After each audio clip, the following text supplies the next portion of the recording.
The glass of water sitting next to you right now passed through your city's treatment plant.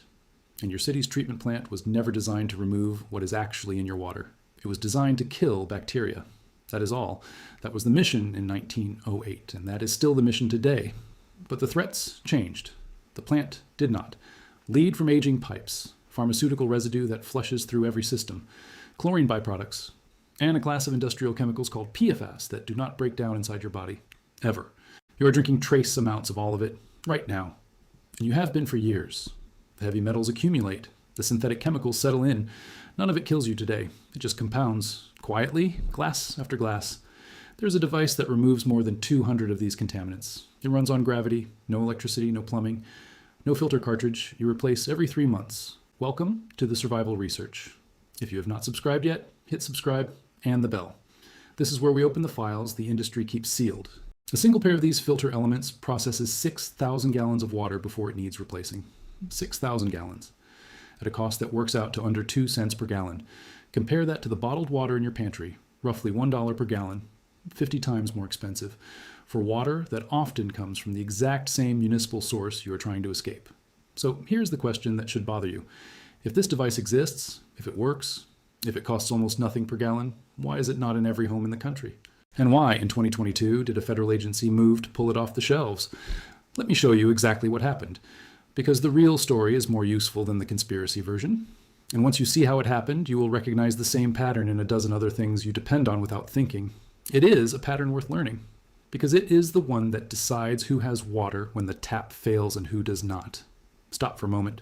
What I just told you about gravity filtration and the agency that moved against it is only the surface. I compiled the complete file. Everything the water industry would rather you never assembled in one place. The independent lab data on what gravity filters actually remove, contaminant by contaminant, with the reduction percentages. The true cost breakdown of bottled water versus tap versus gravity filtration over 10 years, with the math no one shows you. And the full timeline of the regulatory action, what the agency claimed and what the manufacturer proved in court. It is all in the suppressed file, step by step. Scan the QR code on your screen or hit the first link in the description and get it now. Let me keep going. The technology itself is not new. It is not exotic. It is almost embarrassingly simple. Water sits in a top chamber. Gravity pulls it down through a dense block of compressed media. That media is built from a proprietary blend, but the core is activated carbon combined with other purification agents. The microscopic pores are smaller than bacteria, smaller than most viruses, smaller than the molecular structures that carry heavy metals. The contaminants get trapped. The water passes. No pump, no power, no moving parts to fail. This matters more than convenience. When the power goes out, your refrigerator filter stops. Your reverse osmosis system stops. This does not. Still watching? Then you're already ahead of almost everyone who clicked away. The water industry counts on people not knowing the difference between a sticker that says filter and a device that actually removes lead. Most never learn it. Everything I verified is in the file the bottled water industry would rather stayed buried. Scan the QR code or tap the first link in the description. Now stay with me, because here is where the story turns. Before we get to the agency, understand what this device actually pulls out of your water, because the numbers are documented by independent labs, not marketing copy. Lead, reduced below detectable levels in extreme testing. Pathogenic bacteria like E. coli removed to greater than 99.9%. Chlorine and the byproducts it forms. Pharmaceutical residues. And PFAS, the industrial forever chemicals, reduced well below the federal limit the agency itself set in 2024. That last one matters. The same government that moved to reclassify the filter also published a new legal limit for the exact chemical the filter removes. Read that twice. This is a device that meets the threat the regulators themselves defined, and it ran into trouble over a labeling technicality.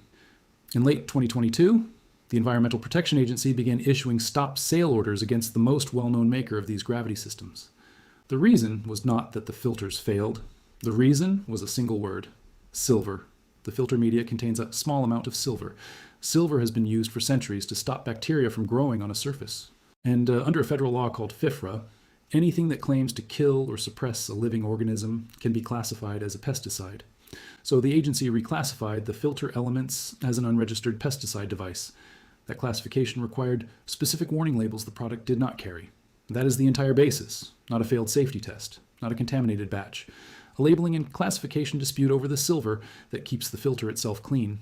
The manufacturer sued. They argued the classification was selective and unsupported. As of right now, that legal battle is still ongoing. Think about the mechanism for a moment, because it reveals something about how these things actually happen. The silver in the media does not leach into your water in any meaningful amount. Independent analysis backs that up. Its job is to stop bacteria from colonizing the filter itself between uses. It is a feature that protects you, and it became the exact pretext that pulled the product from shelves. Here is why this matters to you, and it is not the reason the internet will give you. The conspiracy version says the government banned a miracle product to protect corporate profits. That version is satisfying and mostly wrong. The useful version is this. A genuinely effective, genuinely cheap technology got tangled in a regulatory definition written for chemical sprays. And while the lawyers argued, supply dried up, dealers got stop sale letters, replacement elements went out of stock, prices climbed on what remained. The market for the cheap solution got disrupted, not by a villain in a boardroom, but by a slow grinding machine that does not care whether you have clean water. That is the real lesson of preparedness. The threat is rarely dramatic. It is usually bureaucratic, gradual, and boring right up until the moment you need the thing and it is gone. Look at what that pattern has done before. A hurricane hits the Gulf Coast and store shelves are stripped of bottled water in hours. A chemical spill upstream and an entire city is told not to drink from the tap for days. A winter storm freezes the grid in Texas and pipes burst across the state. In every one of those, the people who relied on the system waited in line. The people who understood gravity filtration kept drinking. Now let me be honest about what this technology does not do, because the people selling fear will never tell you the limits. Gravity filtration does not remove fluoride or arsenic on its own. You need a separate add-on element for that, and it has a much shorter lifespan, around 1,000 gallons. It does not desalinate. It will not turn seawater into drinking water. And it is slower than a pressurized system. A full chamber takes hours to filter, not minutes. This is not a faucet. It is a reservoir. But for the contaminants that actually threaten a household water supply during a crisis, the bacteria, the heavy metals, the industrial chemicals, the performance is independently documented and real. So think about what you actually depend on right now. If the tap ran brown tomorrow, what is your plan? Bottled water that costs 50 times more and runs out in days? The system most people trust is the same municipal system that already lets lead and pharmaceuticals through on a normal day. You have two paths. You keep trusting that the water coming out of your tap is as clean as they tell you, and you keep paying $1 a gallon for the bottled version when you get nervous. Or you understand the technology, you understand its real limits, and you make a decision based on verified data instead of marketing on either side.